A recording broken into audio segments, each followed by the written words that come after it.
Climate transition planning is a new phenomenon, and there's no real blueprint.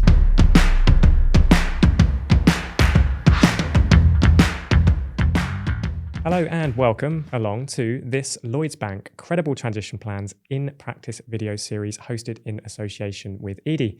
I'm your series host and Edie's publisher, Luke Nicholls, and in this series, we're sitting down with industry leaders across business, academia, policy and investment to discuss the real-world implications and transformative power of credible transition plans.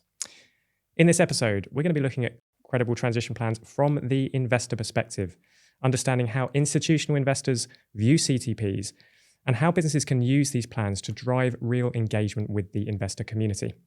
And to do that, I'm delighted to be joined here by Jane Goodland, the Group Head of Sustainability for London Stock Exchange Group, and Jonas Persson, the Managing Director and Head of Sustainability and ESG Financing at Lloyds Bank. Jane, the London Stock Exchange obviously represents a vast community of institutional investors, so you're very well placed to talk about this topic, I think. Why are credible transition plans so valuable and important for investors nowadays compared with other plans and strategies that a business may already have in place? Well, firstly, thank you very much for inviting me here to be part of the series. I think it's a really important topic, so really happy to be contributing. And firstly, I should say that, yes, indeed, I am from the London Stock Exchange Group, which is the home of the London Stock Exchange, but we are also a very large international business providing financial market infrastructure and data effectively across the economy through the trading life cycle. But of course, the London Stock Exchange, the venue itself, is a very, very important part of the group. And it is the venue which is enabling companies to raise capital and companies from across the world to raise capital, actually, for growing their businesses and scaling their businesses. So, you know, when we look at why credible climate transition plans are so important and why they're perhaps different to other plans that companies might be preparing, there's a number of reasons why. We are in the midst of trying to address climate change and everything that means for the economy, and there's no real blueprint. This is not something we can look back in history to and say, how did we manage it last time? So this is a first. And that really is sets the context for a lot of what I'm sure we'll talk about today, which is really about organisations having to, for the first time, find ways to measure things that they haven't measured previously, to make plans in a future which is somewhat uncertain. And, while we have predictions around the way that certain climate scenarios may play out, there's not a certain way that this is going to go forward, because so much of it depends on the extent of policy transformation, how state and corporate actors might respond to the ongoing challenges. So uncertainty, I think, is something that we have to really hold as a concept that, many strategic plans that companies put together are built on fact. And many of the things that climate transition plans are trying to build in are kind of quite uncertain things. So we are in a place where it's very important for companies to be thinking through the plan, articulating the plan and engaging with investors around their particular plan, but at the same time working behind the scenes to be able to build up their information, build up their data, their knowledge and their skill sets internally to start really building that muscle in the organisation to be able to kind of think about this strategically. Yeah, so it's about that information that matters and giving the investor community that certainty that they desperately need. That's really interesting. And Jonas, just to bring you in on this then, Lloyds Bank's Reporting versus Reality report discovered that 69% of investors want more transparency from corporates, while 53% of the corporates themselves believe they need to be a bit more realistic when it comes to delivering action through the plans. So from your perspective, can credible transition plans be used to connect corporate ambitions with the wants and needs of investors? And if so, how? Yeah, it's a good comment. I appreciate there's a bit of a delta between those numbers, between investors and the corporates. Transparency is really, really important.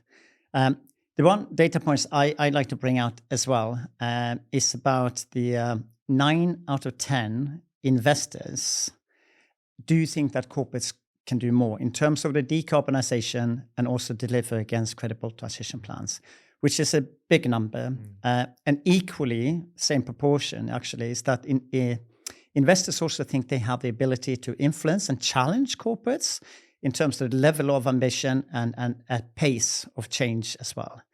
And then you start maybe wonder, why are those numbers so high? My answer to that is that if you're an investor, you want to work with a corporate that is well advanced, have a clear and well understood, credible transition plan.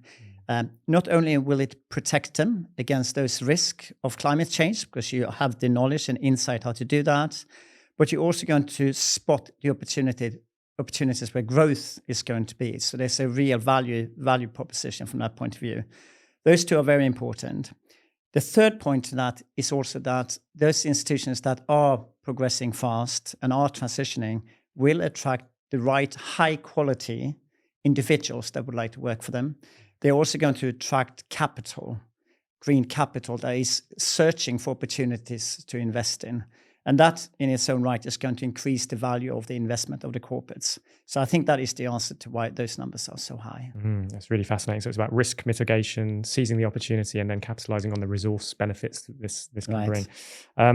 So I want to move on to then what sort of tips or advice you could give, Jonas, for corporates when it comes to really engaging deeply with the investor community to ensure they're providing relevant and compelling information through credible transition plans? Well, first of all, we'll probably come back to your first comment earlier. It's about transparency. One thing I worry about sometimes is that corporates are a little bit worried that they're not going to get to the right level and they are over ambitious. A bit of fear to fail, I think, when you look at that.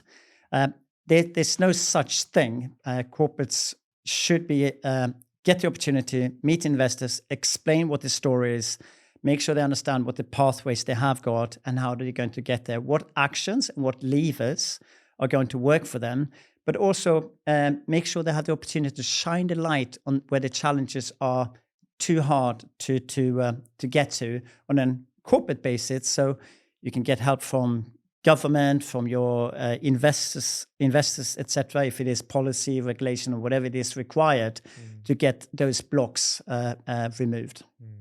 Yeah. Okay. Well, Jane, let's bring you back in then. So, I mean, research from CDP found that less than 1% of companies still have credible transition plans in place.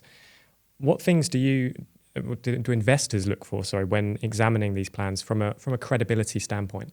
It's a really important point, and I think this comes down to the devil is in the detail. You can have a very ambitious target or plan, but if the roadmap to delivering that isn't there, or there isn't any substance to how you're going to get to that ambition, then of course there's going to be questions from investors. So investors want to see that there is a clear way forward to be able to achieve those plans. And by that I mean detailed thought and planning around the cost associated with delivering some of these actions needed to either mitigate some of the climate risk or indeed adapt to the climate risk. And we're seeing a lot more emphasis being placed on that adaptation part of the conundrum now, because of course, we need to reduce those emissions, but they're already here. So we need to start adapting to the changes in our climate that we're seeing, which is affecting the value creation that companies obviously desperately need to do. Yeah, Jonas, bring you in on this. What's your view on it? Yeah, no, Jane's point is really interesting, and it slightly conflicts perhaps with a data point in our survey that suggests that 80% of the corporates have or are developing credible transition plans. But it's early days. The methodology has just been adopted by a number of corporates, and we will see how that sort of pan out over time. But I expect it to get more and more efficient and effective. Interesting. I wanted to talk about the word compliance. I mean, we touched on this in an earlier episode of the series, but how do businesses ensure that credible transition plans aren't just treated as compliance, but instead used to strike up this dialogue we've been talking about with the financial community that ultimately helps to drive annual progress? I think it comes back down to value creation.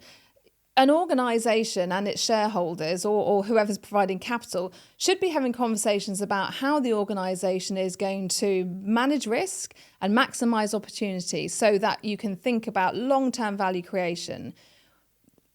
Then you put climate change in the mix. So really a company needs to be thinking about, well, how does that value creation story be affected by climate change? And how are you going to mitigate the risk and maximise the opportunities, etc.? And I think it's the organisations who are really thinking about that value creation part of the story. That's a language that investors can understand. And that has to be built on sensible information and data, measurement and metrics and targets. So investors are asking companies about the plans they have in place, but also how you measure progress, how you know that you're achieving the things that you're setting out to achieve, etc. But also how much this is going to cost. So those are sorts of conversations that really would feed into a credibility conversation and what investors should be looking for. Yeah, the cost point is really key. I guess it's because there's a profitability aspect to all of this, an angle to all of this. The leaders that actually do develop really credible transition plans are going to ultimately potentially be securing longer term, more stable investment, right? So there's a profitability benefit to it as well. Right, last question for myself then, which was, I wanted to come back to this reporting versus reality report that had been touched on earlier. That research showed that 68% of investors now believe a company's transition plan to be important when considering making an investment nowadays. How do you see that stat, Jane, changing and evolving over time? Well, firstly, I think we should say that that's quite a positive statistic, actually, because almost 70% of investors recognising that climate transition plans are important. So I think that's a really sort of a point to note. I should imagine that the direction of travel is up as more investors and more companies become more mature in their assessment and their creation of climate transition plans. So I would see that over time we'll see this become normalised, and the more practice that companies have at creating plans, and the more practice that investors have at analysing and challenging those plans, I should imagine this will become a normalised part of the investor-company dialogue. So that's my expectation.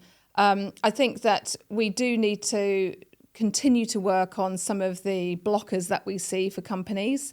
Climate transition planning is a new phenomena, and it's important, I think, that the lack of information doesn't hold us back. I think it's important that we give it a go, but I think that kind of honesty with your investors is really important, to say, look, we don't have all the information, or we're still working on building the information or the data, etc.